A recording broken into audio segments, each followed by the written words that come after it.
കണ്ണൂരിൽ ആംബുലൻസിന്റെ വഴിമുടക്കിയ ബൈക്ക് യാത്രികന് 5000 രൂപ പിഴ ചുമത്തി ട്രാഫിക് പോലീസ്. താഴെച്ചുവ സ്വദേശി കൗശിക്കിനെതിരായാണ് നടപടി. സൈറൻ മുഴക്കിയിട്ടും സൈഡ് കൊടുക്കാത്തതിന്റെ ദൃശ്യങ്ങൾ പുറത്തു വന്നിരുന്നു. അരുൺ പൂപ്പറമ്പ ചേരുന്നു വിശദാംശങ്ങളുമായി. അരുൺ, ആ അഭ്യാസത്തിന് ഏതായാലും പിഴയിടുന്നു.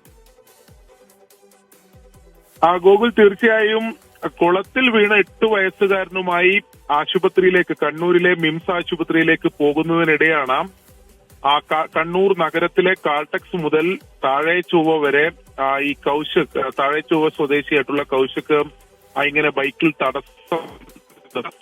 ഈ സൈറൻ മുഴക്കി പലതവണ ഹോണും നീട്ടിയടിച്ചെങ്കിലും ഇയാൾ മാറിക്കൊടുക്കാൻ, വഴി നൽകാൻ തയ്യാറായില്ല. സൈഡ് നൽകാനുള്ള സാഹചര്യമൊക്കെ ഉണ്ടായിരുന്നു എന്നുള്ള ദൃശ്യങ്ങളിൽ വ്യക്തമാണ്. ഇതിന് പിന്നാലെ ഈ കുട്ടിയുടെ ബന്ധുക്കൾ പോലീസിൽ പരാതി നൽകിയിരുന്നു.